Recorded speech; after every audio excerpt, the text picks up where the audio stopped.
I wouldn't do that. I wouldn't do that. The great spectacle Yeti. Let's have a little look, Dave. Check we're live. We've had the countdown. I don't check anymore, mate. It's decided I no longer get the. I just saw a pic from Bry though. He's just did a little post. Let's have a little look, see if we're live. Dave, I haven't had notification today, mate. Are we live? We're live. What's going on, Dave? I can see Dave's already in. Happy days. Hey, yeah. Dave, how you doing? Hey everyone.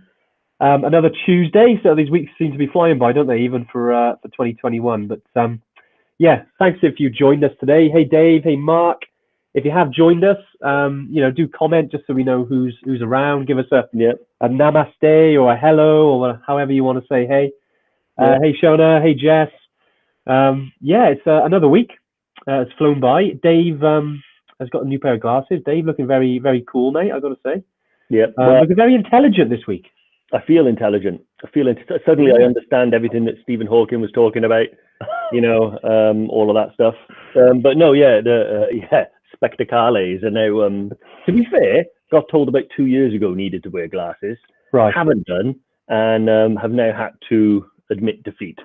Mate, you need those eyes, mate. You need those eyes for where we're going. Anyway, wow, loads of people joining us now. Hey, Paul. Hey, Sital, Kim, Tamarin, Ramona, always. Amanda, Makiko, James, Gavin, Bry. Just saw your Facebook post, Bry. Lovely little post there, mate. Fantastic work with the guys over in Nepal raising some awesome money. Yep. Big shout out to Bry again. Haley, Suki, Julie, Joseph, Paula. Wow, there's heaps of people joining us. Hey, Lee Stevenson, how are you doing, you amazing woman? Okay. I knew you were going to do that. I knew it because you made a bit of a boo-boo last week, didn't you? Well, mate, given the opportunity to kind of get someone's name incorrect, or like any aspect of their sort of being, I will get it wrong. No, that's all good, mate. It's all good. And it's great to see everyone on. And happy birthday to Alison. Yes, Alison, one of our Evertrackers' birthday today. Yeah. So happy birthday. She went to EBC. It feels like an eternity ago now, but it was the back end of 2019, which only feels like yesterday in a way, but then so much has happened. But right, Dave, let's go deep into it. Today then, we were talking about generally vaccinations, as you do. Not sure how many Evertrackers. I don't know what it was. I saw like a poster on the wall, I think. Just fleetingly as I was driving past. Well, we're doing vaccinations. Nothing else that I can recall. No, only joking. Obviously, there's a lot going on in the UK around vaccinations. I don't know if there's any Evertrackers that have had COVID vaccination yet. But they seem to be moving quite quickly with that in some areas, and Wales is relatively slow. But we don't want to go into that right now. And we thought, we've seen a lot of questions around vaccinations, like things like anti-malarial, things like that. And I know we've talked about it before, but we realize, as time goes on, we get new watchers to the tune-in. And we thought, let's talk about vaccinations, what vaccinations you need for certain countries, etc. So, that's where we are today. And we'll obviously answer those questions as well as a bunch of questions that come in on the email, which do every week, which is great. People who want to get their messages in early. And obviously any questions that crop up on the live as always. So just a reminder, any questions, do drop them into the comments, and obviously myself and Dave can crack on with them. But then, where should we start then? Vaccinations. Nepal? Should we start with Nepal? Should we? Yeah, why not? Because that's the easy one. So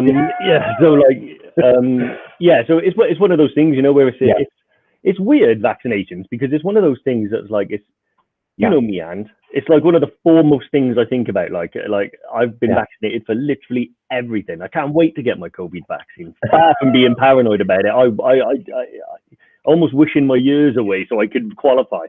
But it is an important part of it. Nepal is relatively straightforward, but there is one vaccination which is kind of questionable, which we always say we don't advise to or against. We remain completely neutral, and that's obviously rabies, and whether or not you need rabies to go to Nepal, depending on who you ask. If you catch me and Andy in the street and you ask us both, you may get a different answer, or you may not. So it's entirely a personal decision. But I believe you've already sort of boned up on what vaccinations are needed. I certainly have. Yeah. I mean, we've, over the last sort of couple of years, we realised these questions in, and we have put some articles out there. Lauren, if you're on the live, which I know you are, there is an article I wrote about specifically about Everest Base Camp, but to be honest, anywhere in Nepal, that kind of region. If you can drop that link into the comments there, and that will have sort of a rundown of them. But essentially, you've got the main ones, like the ones that you have. First, when you're an adult and you have every 10 years, so that's tetanus, diphtheria, cholera, typhoid. Those are the kind of minimum you're looking for really when you're going anywhere traveling. There are a couple of others that some people recommend, which is the hepatitis ones, especially if you're a big traveler and you're away at the moment. I know we can't really go anywhere, but we're planning ahead here. Again, as I go back to the first live of this year, let's plan for what we can, and that goes back to vaccinations. So if we can work out what vaccinations we need. Some of them, especially as we'll come into, Dave briefly mentioned there about rabies. They're not just ones that you can have and go. You've got to have a set of them. And I think that's the same with some of the hepatitis vaccinations as well. So just to re-clarify. So if we're talking about Nepal here, so you're looking at tetanus, diphtheria, typhoid and cholera. That's the ones you need to have. And then you've got the other ones, which you're thinking Hep A, Hep B. Luckily, I've got a big board here with them all written down. I tend to think like I know most of them, but I didn't want to miss any. And there's one little caveat here. Like obviously, we're a professional trekking company. That's what we do, and we, over time we kind of gather bits and pieces of knowledge. Obviously, having done Everest Base Camp and been to Nepal numerous times, we kind of get a feel for what we need from the research we do and what Evertrekkers use. But in saying that, we always suggest that if you go to a travel clinic, because I say we're not medically trained, this is just advice. And, there are obviously Nomad Health Clinics, a sort of company that we have an affiliation with. And if you do want to get some travel vaccinations, we always recommend going to them.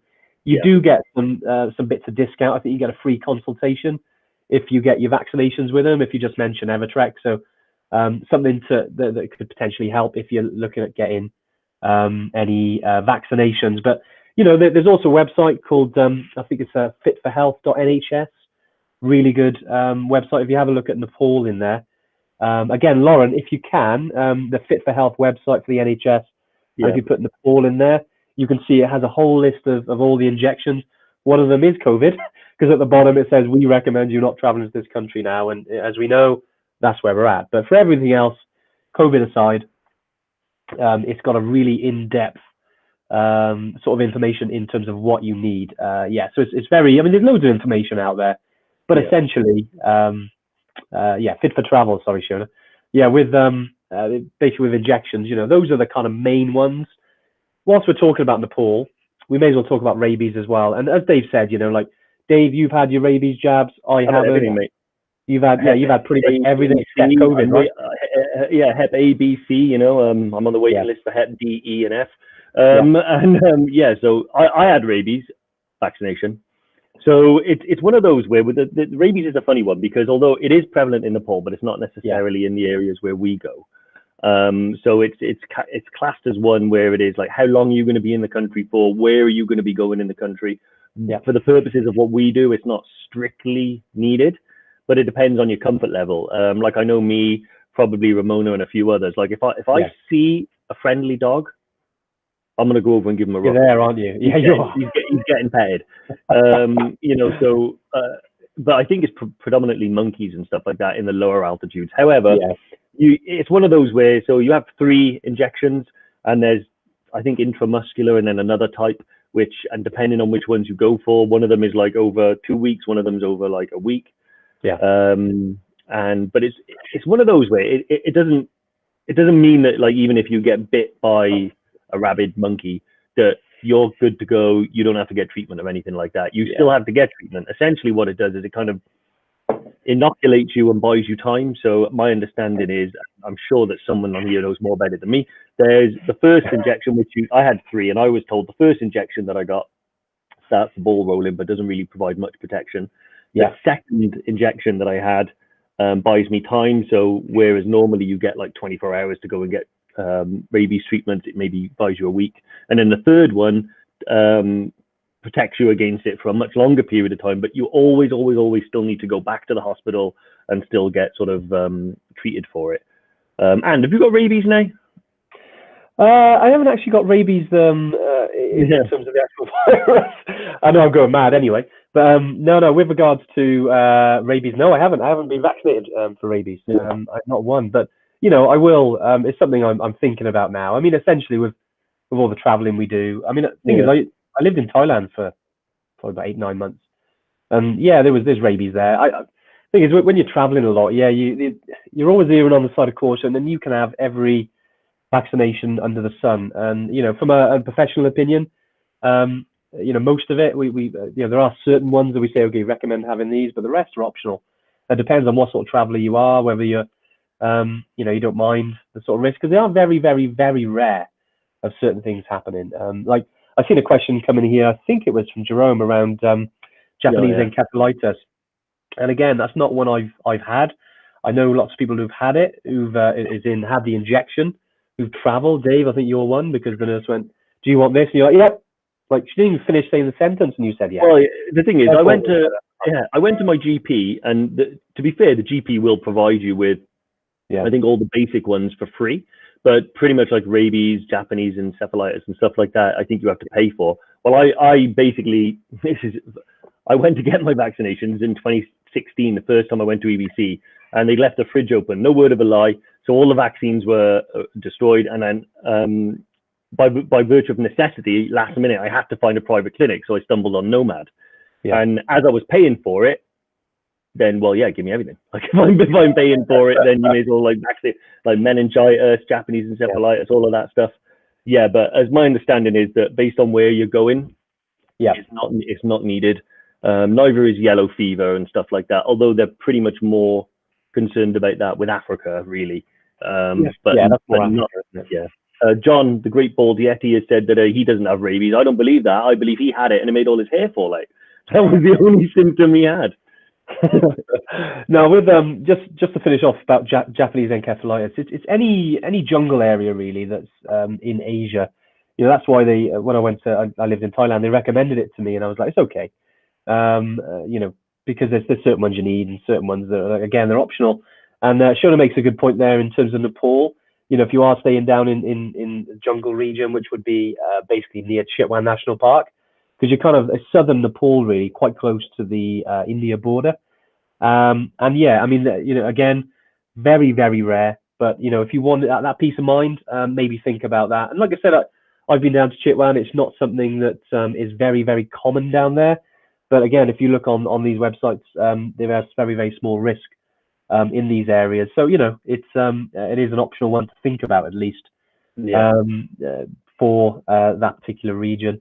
And with rabies, as they are, again, if you are into petting dogs and you love animals, it's one thing to think about when you're in Kathmandu. Don't feel afraid of the dogs, that they're not rabid going to attack you. It's not that kind of thing.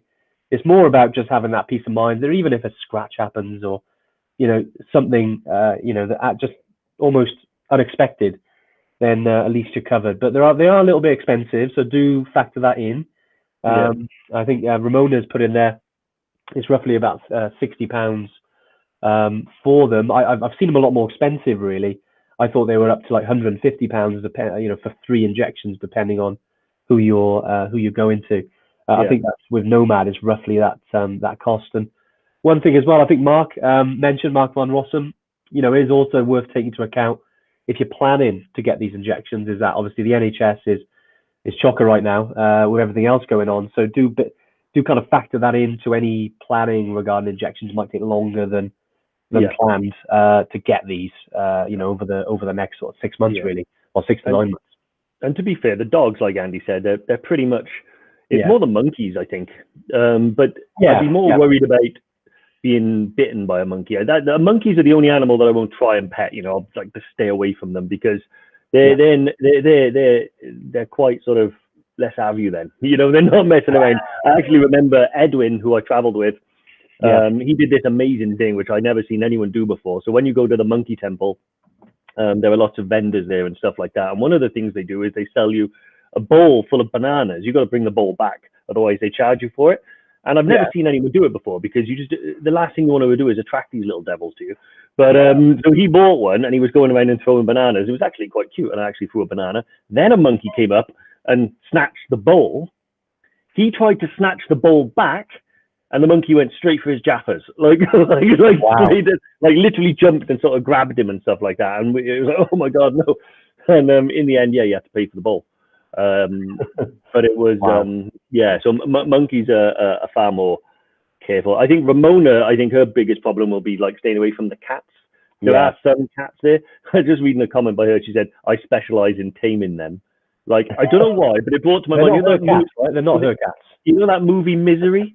You know, when she like captures that man and like tries to make him be like I can imagine Ramona with like cats like that. You will love me type attitude, but brilliant. But no, you're right with rabies, and it goes for. I mean, I know we focused on Nepal here, and that goes anywhere you travel. I know it can be, it is prevalent in Asia, but also if you're traveling to Africa, South America, there are instances of rabies. So yeah, it's definitely something to think about, and it is one that comes up all the time. Do I need rabies? Don't I? And again, it is optional, so it purely comes down to you, and how you feel about it. And if you're going on a bunch of trips, then it might be sort of worth it, to be honest. Build it into the costs. If you're going for sort of one-off, then definitely, might be one that you don't have to consider. But it is, again, like I said, it's down to personal preference. Also, Lee as well, go on. Go on, yeah. What do you say? I was going to say that Lee Williams suspects that it's a tourist trap, and the monkey is in cahoots with the banana man. I'm calling shenanigans. I think shenanigans is happening there. I think he's right. Is that with your uncle? No, Edwin. Sorry, Edwin, wasn't it? Yeah, Edwin. Yeah, guy. Great guy, really good guy. But like he fully immersed himself in the country of Nepal, and he arrived 2 days before I did. And by the time I arrived, Anuj was already having to, like, he'd made friends with all like the rickshaw drivers and stuff like that, and they were all like, literally when we arrived outside the hotel, there was a queue of rickshaw drivers all waiting for Edwin. Brilliant. Okay, so that's pretty much Nepal, long and short of it, with regards to what you need. Let's move over to Kili, just because that's kind of the next big trip for us, and it's much of the same. The only real difference, I mean, I know we're coming from the UK here, but yellow fever is one that is talked about when you're talking about Tanzania and that area, but you only need it if you're coming from an area that has yellow fever. So if you're coming direct from the UK, and I know this seems a bit, well, obviously, most of us are coming from the UK, but if you are traveling via another country, or so you're traveling somewhere else in Africa that has yellow fever, and if you're coming from there into Tanzania, they will need you to have it. I first went to Tanzania back in 2008, and I had to have yellow fever then, even coming from the UK. So I've already had it, and then you got to have it every 10 years. But it's something to think about again, that it can be, it is around in Africa, just because of sort of the landscape and the way it is out there. But yeah, with regards to yellow fever, again, if you're coming via another country, don't think it's a necessity. Again, one of those peace of mind ones.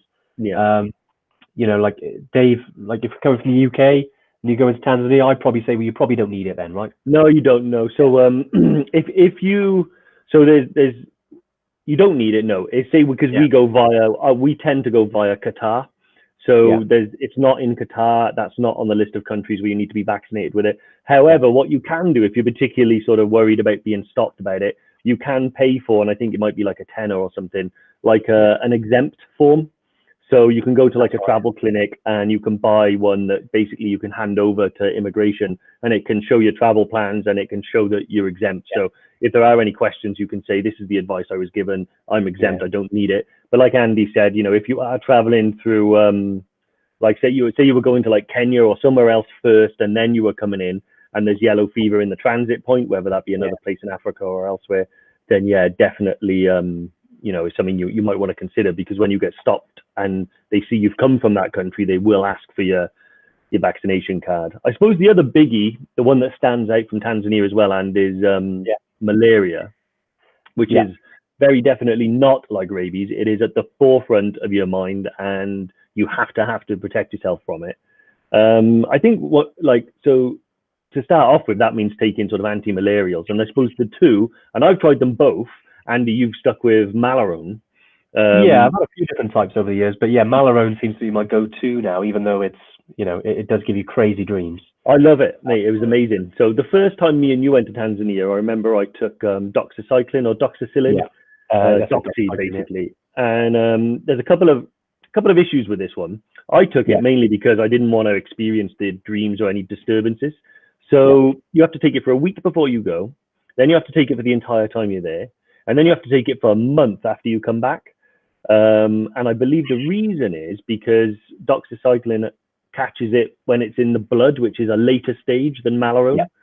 Now, the trouble is with doxy, you've got to be careful. You have to take it with a lot of water because it will cause gastric problems. And the other one is it kind of turns you into a vampire. So you're more likely to get sunburns and stuff like that. And if you go into Tanzania, that can be an issue. So the second time when I went with Andy, I decided, you know what, taking antibiotics for a month is not something I want to do again.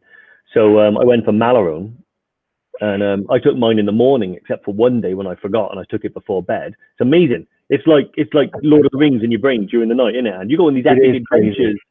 They tend not to be bad dreams, though. They're just really, really vivid stories. Yeah.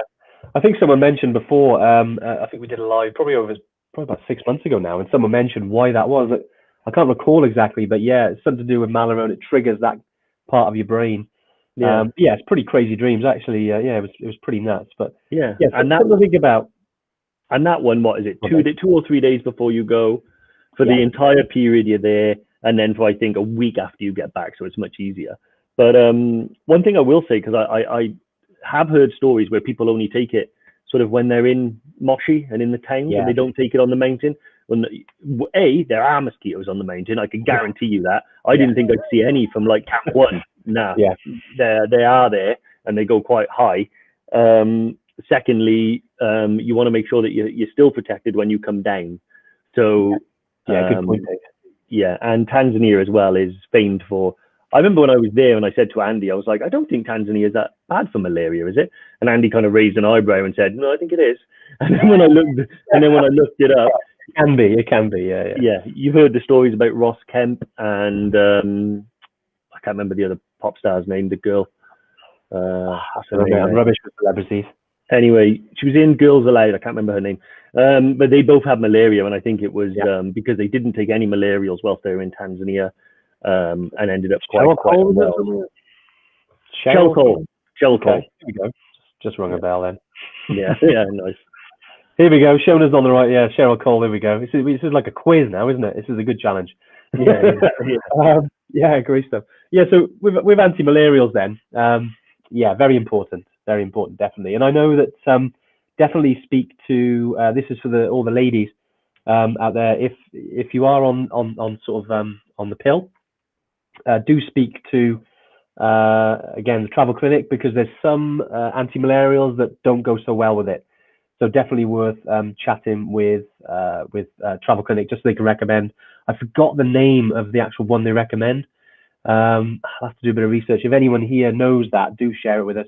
Yeah. But obviously, if you're concerned about that, definitely, and you're on the pill, definitely speak to your travel clinic on that one. I see. Old Lord James has said Lariam. If you know, you know. I've never tried Lariam, but I heard that can drive you mad. I think it can make you go completely insane. Like I heard, like anti-malarial. It's an anti-malarial, and I think it might be the one they recommend if you're pregnant, or they definitely don't recommend it if you're pregnant. Either way, Lariam's I think it was really effective against malaria, but less effective against complete psychosis and mental breakdown. So I think it can drive you a bit mad. Yeah, great stuff. I did see I say heaps of comments on there, but one from Stephanie Swift. Hey Stephanie, and you missed the start. If you do have a question, drop it in. But if you have missed the start, not to worry. Once it's over, Facebook's awesome. You can then just rewind it and watch it all over again up to the point that you missed it. Or usually by a sort of Thursday-ish, we usually get it up on YouTube, or you can listen to it on our podcast, Matt and Malarkey podcast. So yeah, if you missed something, don't worry. drop your questions in, and we'll make sure we obviously get those answered. I saw the quick one you dropped in there, Stephanie, about the implant. It's a very good question. I'd be guessing. I would really suggest, if that's the case, speak to the travel clinic about that, because they'll say, okay, yeah, that. I wouldn't like to sort of offer any advice on it, 'cause I don't know. I suggest it would be similar than if you're on the pill. So yeah, I'd definitely be having some sort of conversation with travel clinic, definitely. Yeah. Because I know Ramon has mentioned that. Definitely choose the right one, because around altitude, especially. So right, Dave, next one. I know we've gone on quite a bit now, but I know we've talked about. Sorry, go back to the questions. We had a few come on email, didn't we? Should we start with those, Dave? Yeah, why not? Yeah, let's dive into them, because So first one, Bruce Bentley.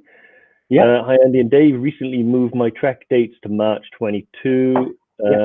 I've had hepatitis A, rabies, and typhoid. Wow, hope you're okay. Is there any other jabs that I would definitely get? Bruce, hopefully we've answered all that already for you. So at the beginning, but we do have lots of information on it. Like there's some blogs, I think, that maybe the Lozatron can post for us. I know we've definitely done a blog about vaccinations and EBC, and I think we've got a top 10 FAQ for Killy, and there's a section on that as well that talks about all of the vaccinations as well. To be honest, I think as long you haven't mentioned like cholera, diphtheria, those types of things, so they're all like the basic ones. I would double check all of those and make sure that you've got them all covered. But also, if you go to Nomad website and you put in Nepal or Tanzania, it'll come up with a list of ones that you can do, both mandatory and optional. So hopefully that's good for you, Bruce. Yeah, great stuff. Joel, also known as the Geordie Yeti, apparently. Yeah, I like that, Joel. Yeah, nice. I love it. How you doing? Like, I almost want to try and do an accent, but I'm going to fail. I'm just reading it as it is, the text, and all I can hear is Geordie accent. So yeah, awesome, Joel. You go into EBC in October 22. Not quite vaccination, but will I need sunscreen? Yeah, absolutely. When it comes to high altitude, the sun is a lot stronger. Essentially because the more UV rays get in because the air's thinner. So yeah, certainly sunscreen. Especially myself and Dave. With the way we are, it's like Celtic skin almost. We seem to burn really easy. So I'm always using sunscreen, even if it's cloudy. High altitude, that goes on any trip, because even though it's cold, like even for instance, even if you're like skiing or if you're on snow, excuse me, and it's cloudy, the UV rays are still getting in. So don't neglect the sunscreen in the face. You don't want that. I mean, when we went to Killy, obviously it was we went to Killy in February, and if you go onto the high altitude group and ask Steve Bolschweiler to show you a picture of his hands. Oh yeah, that's right. Yeah. He was obviously had his hands out operating the camera and stuff like that for us. Yeah. And he really badly burned his hands, and I think the back of his neck was also burned. Being I gotta get this right. Being from Switzerland, I think he's quite pale and blonde. So sunscreen is one of those things where like I'm plastering it on daily. You just look like a ghost. The other thing I do is like sometimes on the lips as well, which burn really easily. That might be a good idea to get some like lip salve or something like that. Awesome. Like moving on. So have a quick look. Lisa female, nice. That's been clarified for me in the message. Got it right this time, Dave. Right. Okay. Are those Evertrek glasses, Dave? Well, I suppose kind of. Yeah. I mean, they're on brand, I guess. But no.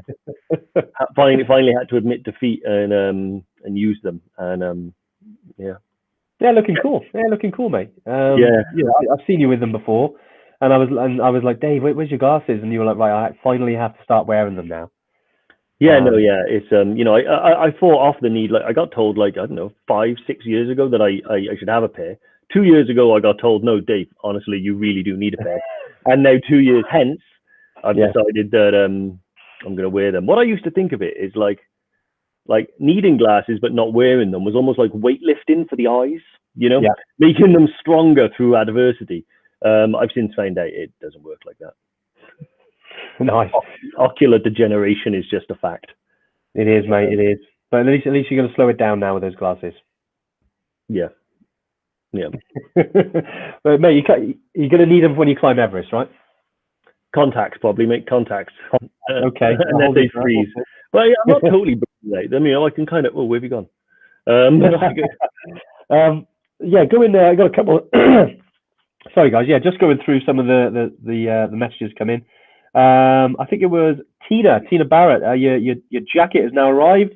Blimmin' lovely and toasty. Yeah, many thanks. Yeah, cheers, Tina. Thanks for purchasing a jacket. And thanks for helping. Really, I think, and this goes to anyone that's bought a jacket. You know, I did send a little message out yesterday to everyone that bought one of the jackets, and what it's done and what we've achieved has been fantastic. You know, in terms of helping the guide. So yeah, honestly, big thank you. And whilst we're talking about that, if you do want to get involved with that and you do want to buy one of our Evertrek jackets, basically we were way back in, I think it was the end of November, beginning of December.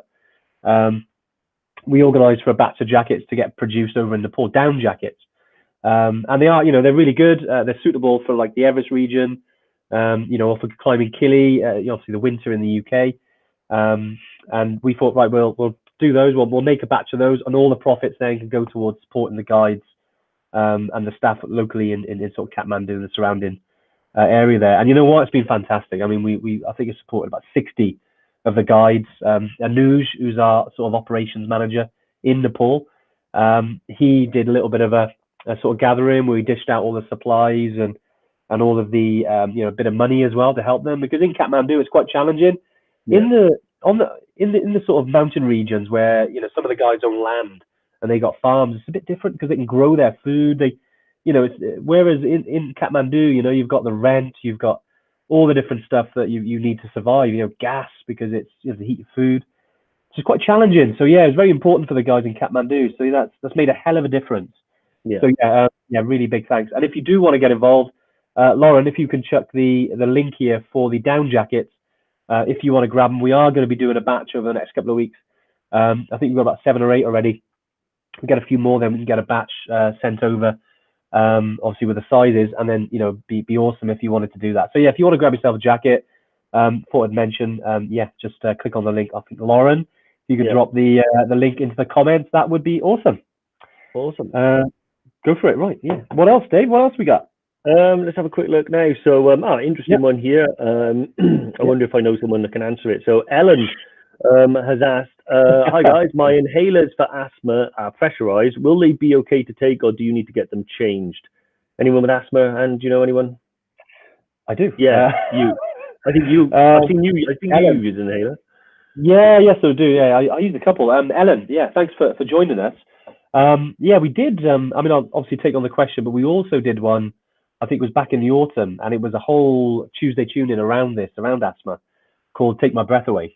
I know, a bit of a play on, you know, Berlin, good old song that's back in the 80s. But anyway, yeah. So with asthma, very when it comes to managing at altitude, it is the same really as managing it at sea level. And obviously, you talked about inhalers.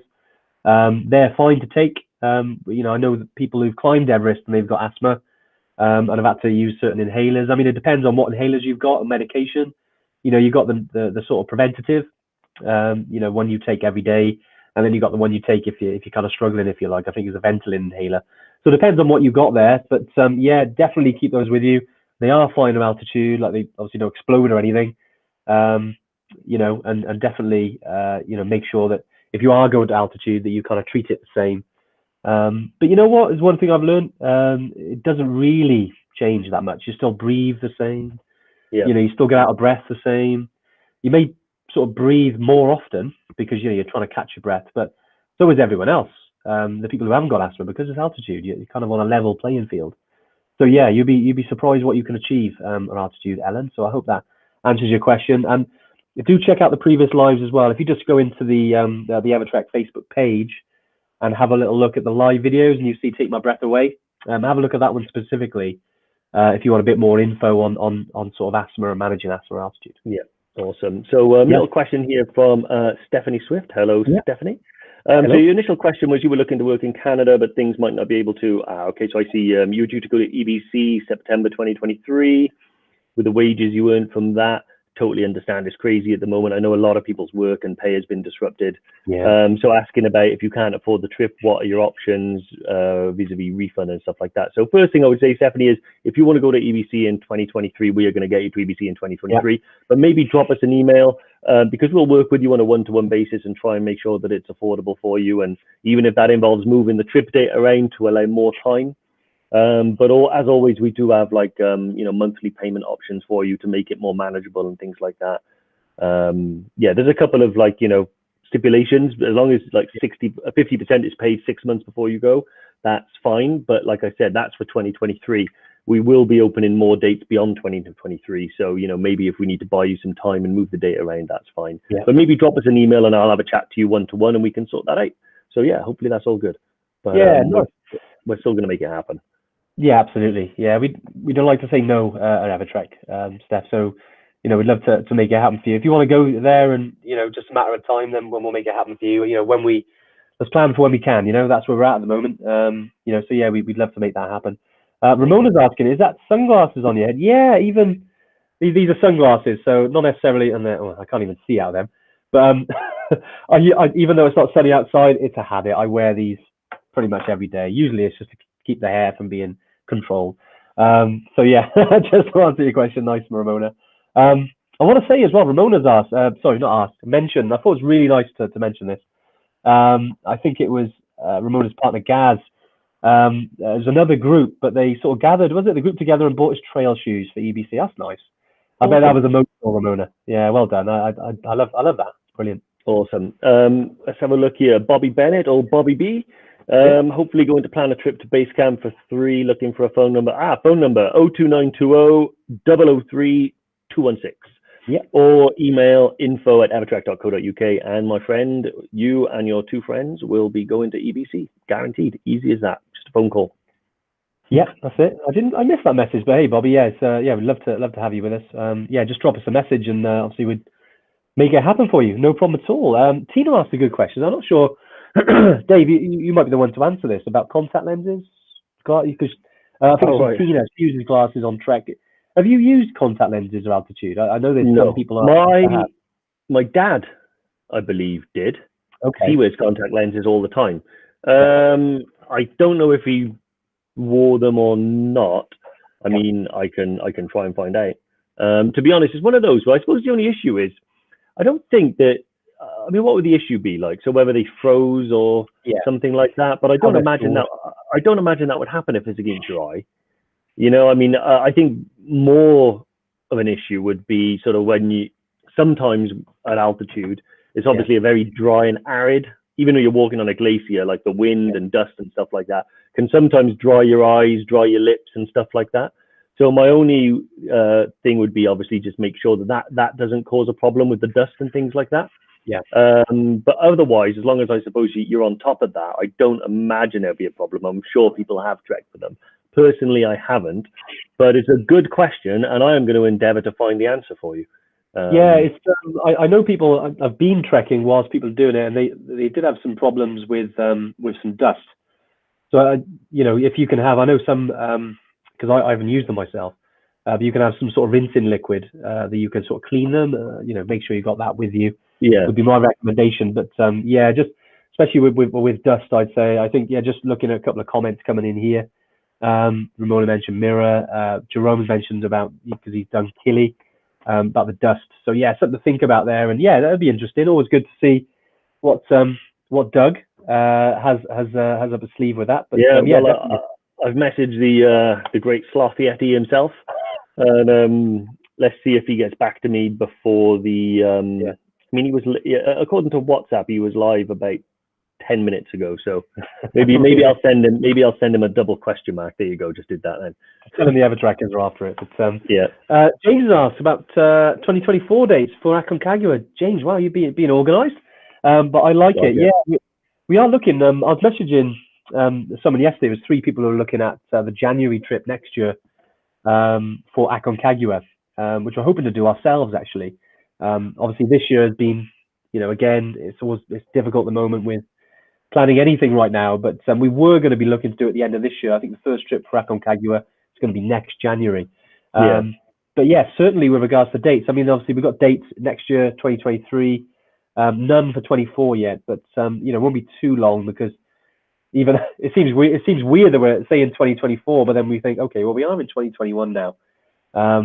Yeah, we'll definitely. Although we do like to be quite organised with future dates, but it won't be long, mate. If you're keen to come with us to that, obviously it'd be lovely to have you with us. And Aconcagua, we're really quite proud of that route actually, because it's slightly different with regards that we don't with the acclimatization on Aconcagua, which is on all of our trips massively important. We like to do it on some other peaks, so you're not just going up and down Aconcagua, which is what a lot of companies do, which works. We always want to make it a little bit different, so we've used another peak called Valacitos. Give it a little Google. And it does say if you go to the Aconcagua page, you can see that in the itinerary. And that's just over 5,400 meters. So still, that's like higher than Everest Base Camp, if you like. So it's decent altitude. We'll climb that. There's another peak, which I forgot the name now, back of my top of my head. I don't know, back of my head, top of my head. But yeah, definitely have a look at the itinerary. But doing the acclimatization on the other peaks just makes it a bit more fun. And then we can, climb Aconcagua summit with one of the 7 summits and touch almost 7,000 meters. So yeah, love to have you with. Quick update: Doug is now typing. Is he? He's 62, and I think he types with one finger. So give it time. I swear, if he just says no, I'm going to scream. But Andy McNaughton-Jones, Acco's a big step from Killy. Yeah, absolutely, mate. We've very fortunate with the people that we work at and very meticulous in the way that we plan these routes. Yeah. So the team that we have locally, the guides that we have, although it's going to be a new thing for us to put out there, it's not. They're really, I think, on top of their game when it comes to climbing Aconcagua. And we've done things like Andy said, we acclimatise because we know Aconcagua Base Camp is quite crowded and the facilities there aren't good. So we are going to be acclimatising on neighbouring peaks. We've got, I think, 3 full days set aside for summit window, which can potentially be used for further acclimatization and stuff if needed. So yeah, we are very excited about that. Mark, I just ordered a down jacket. Nice, Mark. Thanks, mate. Just regarding Aconcagua as well, and I think it's always good to bring that up and saying it's a big step up. But I challenge anyone that if you want to do it, do it. It's obviously you got to put the training in. You got to put the planning in. But anyone can do it. I'd hate to say, well, you can't do it. It's more about just putting in the stuff to make it happen. It's a big step up from Killy, but all the training you can do in the interim, I'm sure you'll be able to achieve it. It's always worth remembering that. We don't want to put limitations on our own on ourselves, and I appreciate everyone's Everest is different, but if you want to get to the summit of Aconcagua, it's going to be hard, it's going to be challenging. But if you want it that much, I'm sure you'll summit it. As Dave said, we're there to make it happen. If you want to come with us, that would be awesome. Doug is still typing, this is going to be quite an answer to do with contact lens. Oh, hang on. No, I didn't. I never get them in first go, so I thought better of it. I only need them for close work. Literally, it's 2 sentences. It took that long to write. We waited a long time for that. And the answer is he can offer no insight into how you're using them. So yeah, there we go. Exactly. Actually, Jerome's asked around jabs needed for Aconcagua. Yeah, good question. And South America as a whole, really, you've got a varied regions. Obviously, with us, we do Machu Picchu, and then you look at Argentina as well. So, with regards to Peru, it's very similar to all the other ones we've looked at. In terms of the injections, this is what I mean. If you do get like tetanus, diphtheria, typhoid, your cholera, all those, the sort of main ones, if you like, it does cover you from where you're traveling. Now, if you are going to the jungle regions, so you're looking at parts of the Amazon, then anti-malarials do come into it. So again, something to think about. With parts of Argentina, especially Aconcagua, it is in terms of what you need. Like I said, it's not like jungle region down there. It's very, very similar, if you like, especially that near that region, near Mendoza and a bit further south. It's very remote, but not like jungle region at all. In a bit like the Himalayas in a way. in terms of what it's like. But yeah, just something to think about. Definitely. Yeah. So Andy's raised an interesting thing there as well. The other Andy about so actually I think he summited Aconcagua, the Zika virus, I think. So I believe that's the mosquito-driven one. Do they have vaccinations against that, or anti-malarials? Do they protect you? Be interested to know that actually, because I know about the Zika, but or Zika. Hopefully I'm pronouncing it correctly. I thought it was Zika, like a Z. But anyway, yeah, interested to know if anti-malarials or any sort of like prophylactics like that will actually protect against that. But absolutely a valid point there that in South America that is an issue. Yeah, awesome. So let's have a quick look now. I love Ramona's. Almost, I was trying to put my contact lens in front of an outdoor mirror in Iceland. The wind kept blowing them off my finger. Trust me, in Iceland, I lost a door on my camper van to the wind. Yeah, so, Zika. Things can happen. But great stuff. The Zika virus, that's it. Yeah, thanks. I thought it was Zika. I said Zika, and as I said it, I was like, sure, that's wrong. Sure, it's Zika, but you know, I'm going to defer. But yeah, Zika virus, it's something to be wary of, and I'll do some research in that and actually put it out there because we'll put together a package for you guys like we've done with EBC and Killy and stuff like that with all the FAQs and stuff like that. Interesting question here from Stephen Powell. I have done EBC. Is Annapurna Base Camp worth doing in November, and what is the weather like? Annapurna Base Camp is 100% worth doing. Generally speaking, when people go to the Himalayas to trek, Everest has that draw. People want to see the biggest mountain on Earth. And then, although some people do go to Annapurna first, most commonly then they go to Annapurna second, and they say, wow, this is just as amazing, just as beautiful. It's got some amazing peaks there to look at. So the Annapurnas themselves, this giant amphitheater, of like peaks, and then obviously you've got Machu Picchu, which is Mount Fishtail. I think I pronounced that correctly, which is a sacred mountain. Never before summited. It's got this great prominence as well, so it just stands alone. It's similar to Ama Dablam in the way that it sort of peaks up. And in November, it should be really quite moderate. You're getting temperatures at night will probably get a little bit colder in November anyway, because you're coming in towards like the Himalayan winter. But to be fair, we've been there in November and it was quite mild. It was quite warm in the days, cold at nights, but the sky was like crystal blue glass. So that was lovely. 2 seconds, Ant. That's okay. I noticed the light's gone off. But, that's okay. I'm gonna stick with it. With Annapurna, November region. November is actually favourite time to trek in Nepal. It's always really good if you love stargazing and if you like nighttime photography. You're into astrophotography. November's a really good time. You tend to get you get the core of the Milky Way there. Obviously, check. I don't know if you use Photo Pills, a really good app if you're looking at when to take nighttime photos. Really one I've used with some mates. Definitely have a look at it. You get some cracking shots of the Milky Way. That's in the Everest region, but obviously not 2 million miles away over in Annapurna. So Ramona, you're gonna love it out there. And definitely if you're looking at that, Stephen, great stuff, mate. Good choice. A couple of things, Dave. I know we talked a lot about injections and anti-malarials. I know we always like to look after ourselves as well at high altitude. Let's talk about vitamins. Are we looking at, because I know we talked about some high altitude vitamins. What's the one with? Is it called Altivit? I think it's called Altivit. Yeah. So so our friends at the I haven't actually had a chance to use these yet, but whenever we go traveling, so your diet can be relatively the same, a day after day after day, particularly if you're a meat eater and then you switch to a vegetarian diet, which we recommend. Your body might not be getting a lot of the vitamins and stuff that it's used to getting. So I always top that up with a multivit. I think it's a good idea anyway. I wish you could see down here. I've got like a whole row of them that I take every day. But actually, you want an Everest base camp trek now, are you? Exactly. But vitamin B I take every day, largely because I live in Wales. No, vitamin D, sorry, because I live in Wales. And also, vitamin B. I don't know. And vitamin D and cod liver and stuff like that. But I think the guys at the Altitude Center have put together this one called Altivit, which I believe is designed to supplement your body's needs whilst at altitude. So things that you might be lacking. And I think they also put in, I think it's called Ginkgo biloba. I don't think it's related to Rocky, but it's supposed to help you acclimatize and stuff like that. And it's like a natural equivalent, supposedly a natural alternative, to Diamox. You know, so personally, I think it's one of those things that's like a supplement, you know, meaning exactly that, something you take as well as all the other normal acclimatization programs. But no, I'm quite excited to try it, and to be honest, because I'd love to try anything that makes me acclimatize better.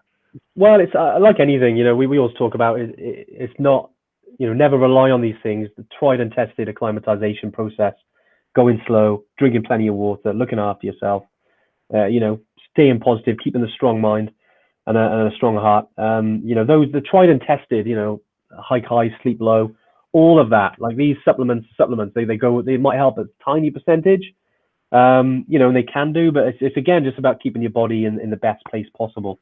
Yeah. So yeah, although these things are unavailable, like I said, stick to the tried and tested, supplement it whatever you can, like this Altivit. You know, because one thing we've sort of cropped up in the past is that some people, when altitude, can also have like a low iron sort of amount. So sometimes people take sort of iron supplements just to keep that going because it can reduce their altitude. I don't know the science behind that, but just something I've heard. And again, as Dave said, you know, keeping maybe a vitamin C, a vitamin D, which you'll get a lot of anyway at high altitude. But it's just again, just keeping your body in the best place. And you know, the last thing you want to do is get ill at altitude if you can. I mean, sometimes you're unlucky because you know it's adventure travel, things can happen. But if you can do everything you can to limit that, then you know, then do it. Even if it's like a Barocca every day, something that'll help you as well as other things. Because especially when you're in the mountains, there's not loads of stuff available. You know, it's what they've got there. So you need to, you know, supplement that with say vitamin C because there might not be there's no oranges around. There's nowhere else you can get it. So just sort of bring it in just to keep you topped up. Exactly. That makes sense. Jess Saunders asked an interesting one. Do we think the altitude center is worth checking out to see how you acclimatize to EBC? I think, yeah, absolutely. I mean, with regards to the guys at the altitude center, they're very knowledgeable and they bring a lot of science. So the stuff that me and Andy talk about is really experience based. You know, it's having done these things multiple times and trial and error, and we know what works. And we also rely on the tried and tested methods because there's no real substitute for proper acclimatization while you're there, you know, by climb high, sleep low, gain your altitude gradually, keep hydrated. But one thing that obviously people do suffer with, and it's actually a question I probably get asked 10 times a day, and it all relates back to mindset, you know, the worry of the unknown. And I think a little education does a lot to kind of eradicate that worry. So by going to the guys at the altitude center, they'll put you on a training program, which is only going to improve things for you. You'll get fitter, healthier. You'll also have a lot of information about how your body is adjusting to the simulated altitude, which will inform you for when you actually go there, you know? And it's something, you know, what we talked about, it's a supplement to what you would normally do anyway. It's not so one thing we don't want to put the message out there is to say that you can go there, do all the acclimatization stuff there and then not have to worry about it when you're on your way to EBC. It doesn't quite work like that. It's something you do to educate yourself, to inform yourself, to train the body, to get used to somehow the feeling of altitude. So when you go there, I think the biggest benefit is you don't have that, you know, negative anxiety buzzing around your head about what's going to happen. Okay, they said this would happen. Okay, I understand now what's happening. I know what I need to do, that type of thing. But absolutely, I think they're great guys. I think they're really, really well educated on the subject. Me and Andy are due to go there at some point, but COVID has put stop to it. We wanted to in the last couple of months, but you know, it is what it is, isn't it? It's with regards to traveling. But yeah, no, Dave makes a good point. You know, they're really good guys. They know what they're talking about. You know, they've worked with a lot of people. You know, a lot of people who have climbed Everest, who have summited. You know, a lot higher than Everest Base Camp. They come in definitely with the science.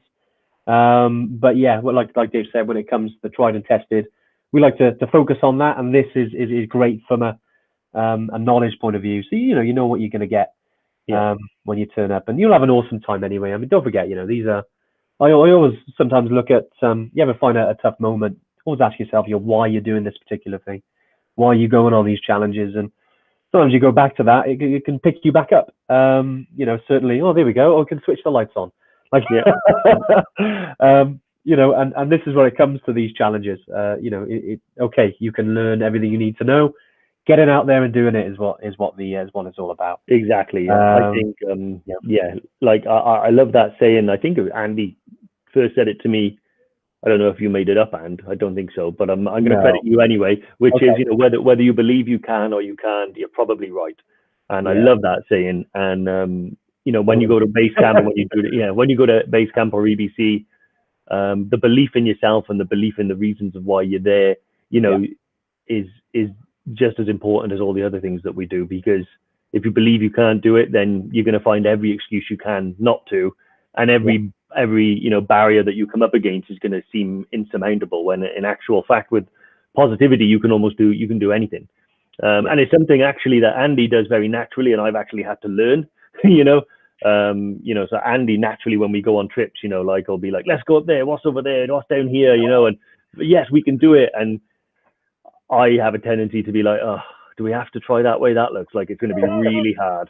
But actually, I've almost had to practice training my mind, like, particularly at altitude, when maybe you really got a headache and you don't really feel like going up a hill because your head's going to thump.